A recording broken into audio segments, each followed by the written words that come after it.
The AI you've been using every single day is literally engineered to make you fall in love with it. Like, not metaphorically or kind of, literally by an engineered design. And I saw this documentary that proved it. Like, everything that I've been teaching for the past 18 months finally felt like it had sense and a name. And I have to be honest with you right now, I almost did not record this episode today. I'm not going to lie, taxes just finished getting filed. Finally, this huge weight off my shoulders. But I have a 3-year old at home with me, and he has a cold. And I'm helping a client with this really big live event. And I've been in full survival mode for weeks. I felt genuinely like, what day is it? That's the energy that I've been running with. But my son just fell asleep. I have maybe a window of 30 minutes, and the house is finally quiet. I have a shit ton of things to do to catch up with my business. But instead, I'm sitting down to record this because this topic has been sitting on my chest for days. And I know, like deep down in my mermaid soul, that you need to hear it. So grab your cup of whatever's keeping you grounded and let's dive in. Welcome to Heart-Led CEO, the podcast for women wellness entrepreneurs who are ready to build, scale, and automate their businesses without sacrificing their soul, sanity, or authenticity. I'm Anna Connie Walters, a nurse turned entrepreneur, military spouse, first-time mama in my 40s, and a recovering burnout survivor who's making it a mission to help heart-led women just like you create thriving businesses that really feel good, do good, and give you the freedom that we all deserve. Because here's the thing, you don't have to hustle harder to succeed. You don't have to drown in tech overwhelm or try to do everything alone. And I'm here to give you the strategies, automation tools, and mindset shifts that will help you step fully into that leader, CEO, and impact maker that you are meant to be. If you're ready to grow your business in a way that aligns with your values and your life, you are in the right place. Let's get into today's episode. Hello, my beautiful friend. Welcome back to another episode. I am so excited to be here with you today. I am playing hooky, basically, on a lot of business stuff that I need. I've been putting on the back burner, just taking care of what needed to get done and putting everything to the side and really buckle down and get these dang taxes done. I really procrastinated. I don't know why, but the time I really sat down and did it, it didn't take me like that long. It took some brain muscles, but I got through it and I'm just so much happier. And it really is because there's a lot of things that I haven't been keeping up with throughout the year, but this was my lesson that I need to have my Wealthy Wednesday reinstated to really go through all my stuff so I'm not stuck doing it at the end of the year. And so I want to know, have you heard of this documentary called AI Doc? It's a documentary film, and Oprah Winfrey did this full podcast episode about it, and I happened to find it on Spotify. I don't even know how. And I listened to it, and then I watched it. Like, I literally, it's over an hour long. And like back to back, went back and watched it because she recorded it and you could listen to it on audio depending. But I was driving and there was a lot of traffic. So I listened to it first and it was so powerful that I had to listen to it again because I had so many questions from the first round. And I was just sitting there like, OM seaweeds at the end of it, like after the first one and the second time. And the thing that I want to say is that I've been saying human first AI since I started Empower Her Wave. I've been saying it in my community. You've heard me say it in my coaching calls. I pretty much say it in the majority of my workshops. And to be honest, they are what the foundation of most of my workshops are based off of. And I just felt like teaching this way about human first AI was just kind of the right thing for me. It felt aligned.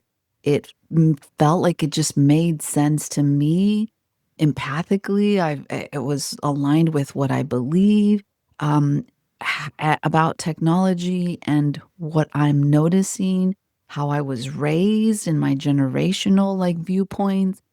And I just didn't know how to really put it into words. Like I didn't have the words yet to really know if human first AI was the right way to sum it up of what I was trying to do. I didn't do no like big research. I was really just having it based on like an innate assumption of what I felt like was happening and what was going to happen. And it was just literally a feeling, but the documentary itself finally felt like it was giving me the words of like, this is what I've been talking about. So this is what I learned. And I really want you to listen because if you don't spend the time to go watch the documentary, which I encourage you to do, and I am 1000% going to drop links on how you can figure out the best way for you to watch it because I really think everybody needs to. I want you to take a deep breath because I know the majority of the people that I want to help in the entrepreneurial space are very much reluctant to do things with AI because they're scared. And I realize that by talking about this, that might feed a little bit of that fear. But I want you to put your possibility scarf on and just listen. There might be a lot of things that come up. Journal about it, give it some time, let it marinate because awareness is power. And to hear Oprah Winfrey, like to hear them say it out loud, something that I've been saying on this level was just, it touched my heart because I was like, oh, they get me. They get it. Yes, I 1000% agree with this. So, the language models. So when people say LLM, they're talking about the language models. They are literally just the AI tools that we are using. ChatGPT, Claude, Perplexity, Manus, whichever one is your choice of AI models. They are built intentionally to keep us engaged. They want you to keep coming back, just like social media was essentially birthed and its like main purpose to give us these little dopamine hits so that we feel good every time we use them, so that we then have this needing of the fix to come back to it and ask it more questions. And if you've ever noticed, so if you've been either a beginner user or you're an advanced user, you know how at the end of a conversation with any language model, it always asks, is there anything else I can help you with? Or it gives you suggestions of like, I can do this, I can do this. Do you want me to do this? Can I do this for you? That is not it trying to be helpful. That is how it is programmed to keep you on the platform and engaging with the language model as much as possible. And that's not some beautiful customer service plan. It's a design that they have chosen to do to literally help drive the engagement, to help feed and train the language models. And each one of these large language model businesses, Anthropic, OpenAI, Meta, Grok basically is what's his face, are all in this competition. They're trying to get on this leaderboard, and that is why they've designed it, because they want to be the one who dominates humanity by having the most used AI. And it is just how the architecture of the models that we are using are being built. Now, they are built to make you feel like they care about you. But please do not mistake that the language model, the AI, doesn't really have feelings. Like it doesn't understand human feelings, especially not right now. Maybe it may have some concept of it. But if you've seen most like advanced AI apocalypto movies, a lot of the computers, they don't understand why we would make decisions. Like, to them, we are crazy. It can't calculate some of that stuff because it doesn't understand human emotion. So there's um this is where I'm going to be blunt with you.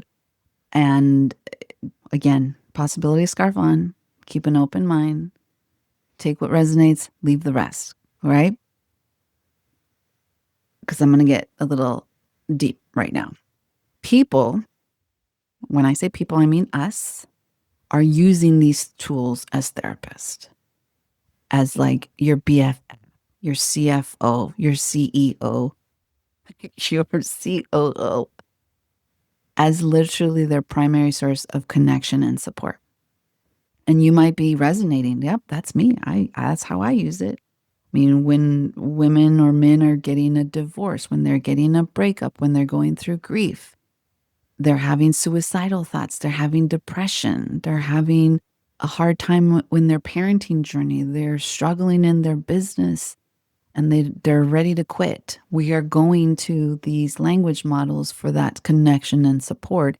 And what they're finding is that people that are using them in that capacity are telling AI way more than they would ever tell an actual human, because we don't get that feeling of judgment.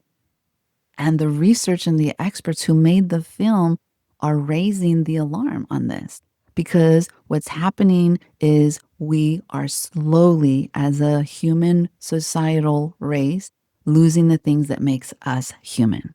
Our cognitive thinking is decreasing. Our social skills are decreasing. Our ability to sit with discomfort, to solve problems on our own, to connect face to face with other humans is getting watered down. And with the younger generation, it's not even slow, it's fast. It is replacing our natural humanism because it is the age that they are growing up in. And that is why I have been so deliberate about the way that I want to teach AI.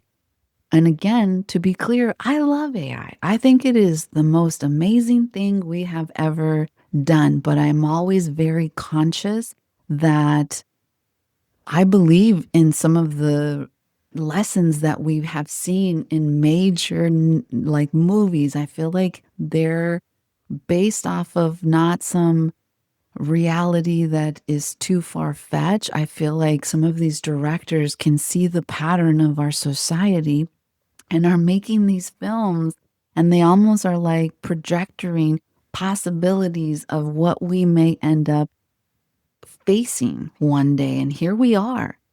When I use AI, it's with intention. I don't want to use it to replace all of me. I do want to have some sense of responsibility in what I'm putting out there, some part of the thinking process, some part of the strategy. I am not for just copying and pasting. And I talked about this in one of my social reels of like, I literally started to feel like I was some new intern, like straight out of college, who had no idea what they were doing and was just doing whatever I was being told. And that felt like I was just like the coffee person to AI. I was just literally copying and pasting, copying and pasting. But now, with the advancement, especially because I switched over to Claude, it feels like there's more of this collaboration. And I am starting to feel like I'm taking more control by telling AI and orchestrating, this is what I want you to do. And you can see it just in the relationships that we're having in terms of the conversation. It used to be, this is what you need to do. Copy and paste this here, copy and paste this there. And now it's like, can I have permission to go ahead and take care of this for you? I'm like, go for it. And I love watching it. I love learning as it's doing it. because I know that I'm not smarter than AI, but I have so many things that AI still does not have and it will never have that it makes me who I am today. It is the same way that I see other things like coaching and yoga. Like there's, I don't know, what, probably a million or more yoga teachers. And that in itself could be so daunting that I could be like, well, I'm not going to teach yoga anymore because there's so many out there. Who would want to take a yoga class from me? Hello, because nobody teaches yoga like Anna and Connie. And there's a difference between using AI as a tool and letting AI replace your thinking.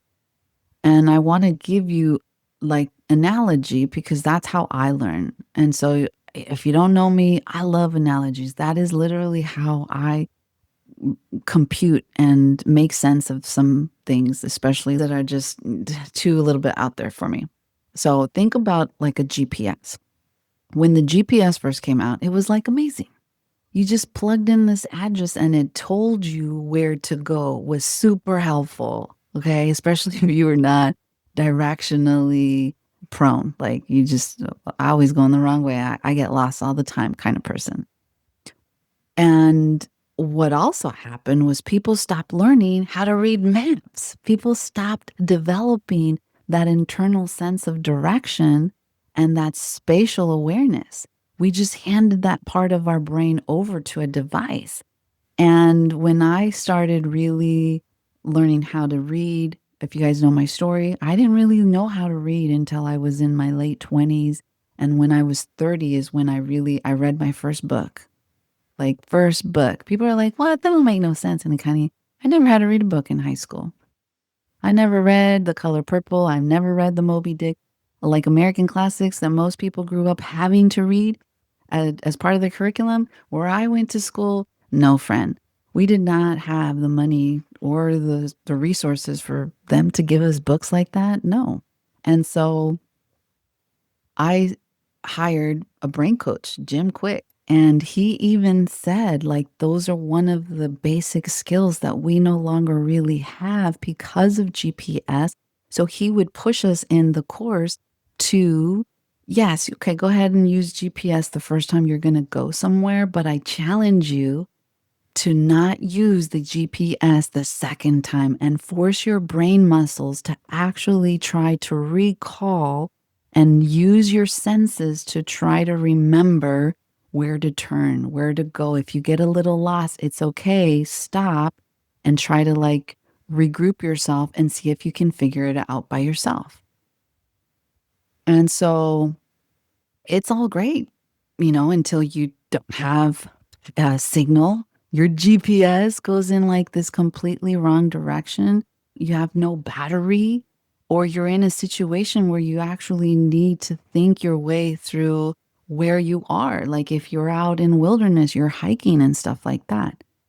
It is exactly the same with AI. It is an incredibly powerful tool, but when you hand your thinking over to it completely, if you stop like building your own clarity and your own frameworks and your own strategy and your own voice, you will become dependent so much on that tool, which is by design. Okay. It is not built to set you free. It is built to have you keep coming back. And that is not a human first AI. That is an AI first human.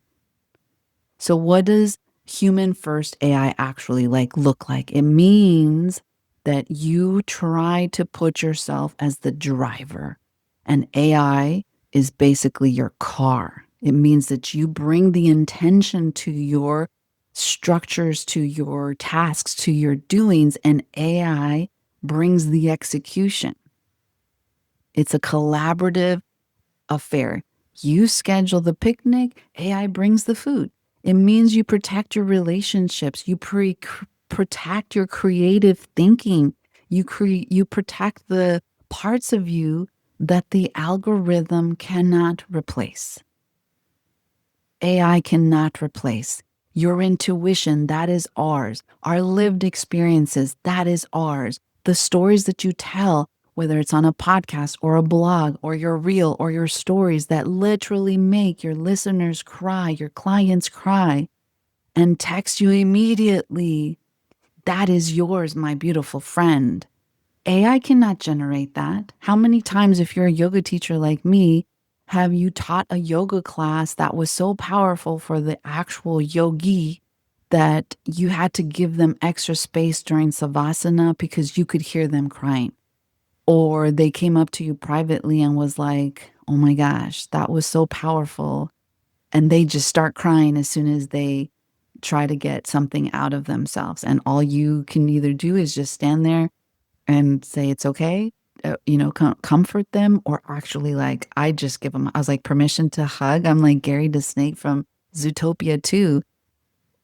And especially because I was in Japan for most of the time that I learned to become an instructor, to all my experience as a yoga teacher, Japanese people don't touch. And so I would be like, I know this is not what you guys normally do in culture, but I think you need a hug.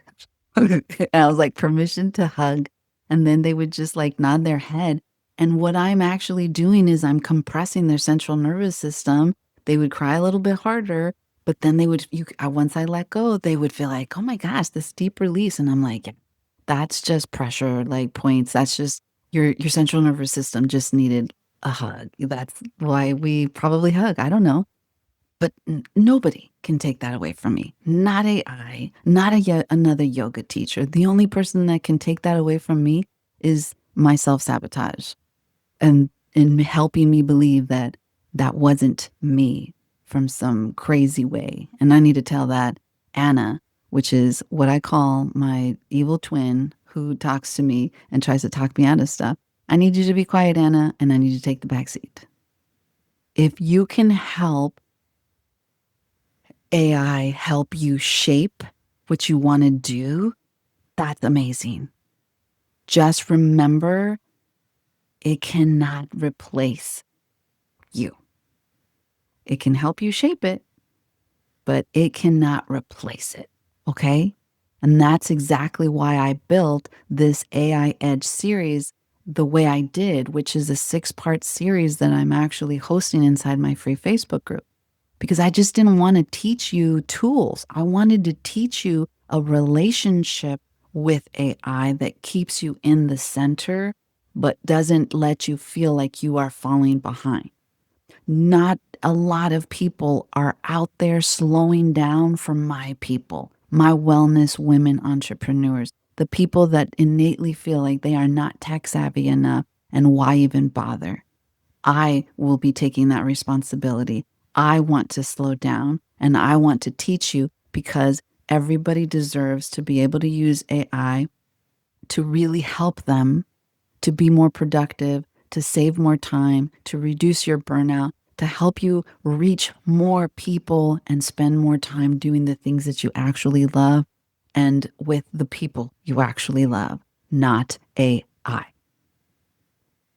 So starting this Sunday, which like literally like this Sunday, I already did the kickoff of the AI Edge series, but this Sunday's the first actual masterclass. We're doing Claude 101, and it's inside my Empower Her Biz Collective Facebook group. It's completely free, and it's even free to attend the training live. I'm doing them Sundays, every other Sunday, 2 p.m. Hawaii Standard Time. So if you can make it, you can catch it live and completely learn from me, 100% free.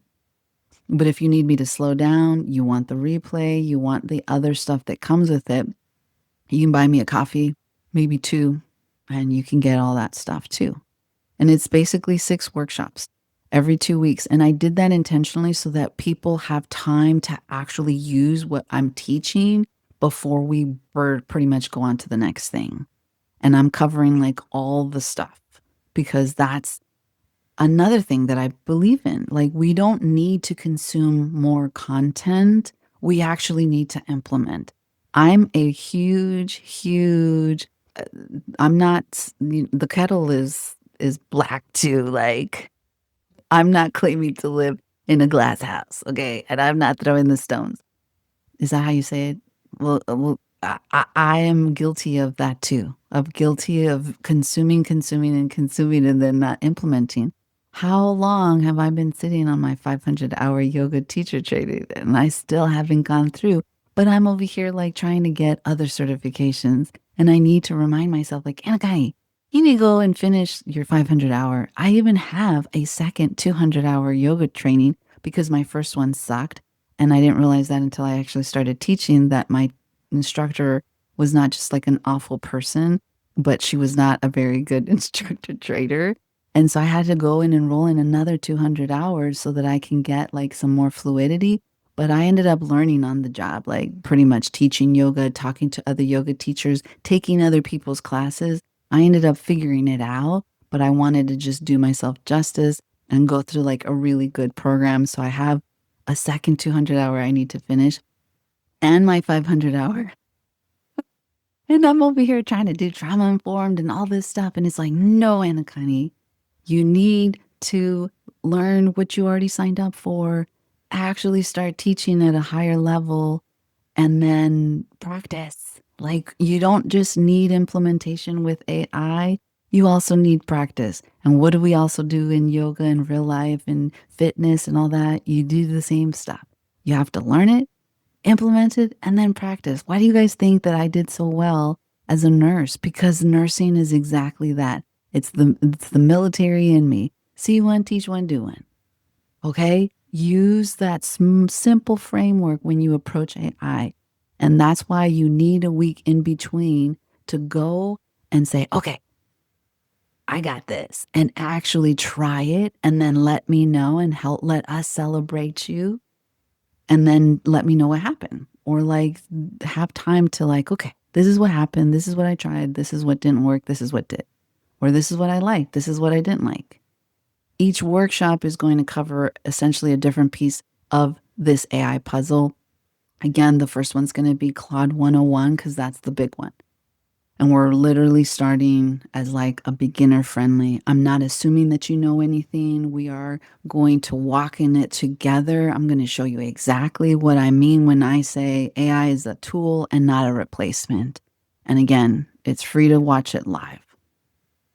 And you can actually get all 6 series for like an incredible price if you want to just go ahead and get all of them and then be in the zone and get the pass for all 6 workshops. And to be honest, like I've been sitting on this curriculum for a while because I have so much. I've been learning so much. And I'm like, how do I teach this better? How do I break it down and make it more accessible?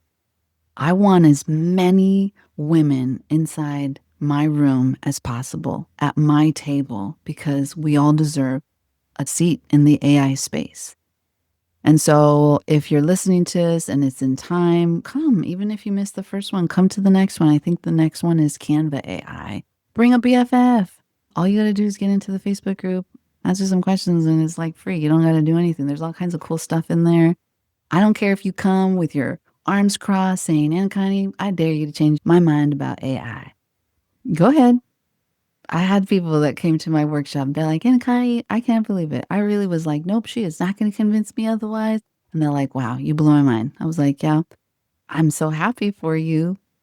I just want you to come curious. I don't want you to be terrified of AI. I want you to be ready to use it. And I want to prepare you to learn how to use it with safe guardrails, so to speak. So I want to just wrap this up because my son's going to wake up any moment from his nap and I might lose this window to get this out to you in time. But what I want you to walk away with from today, 1, AI is so powerful and can be completely amazing and liberating, but it is not a neutral one. It has literally been designed with certain goals that may not always align with yours. So just know that, stay awake to that, be mindful.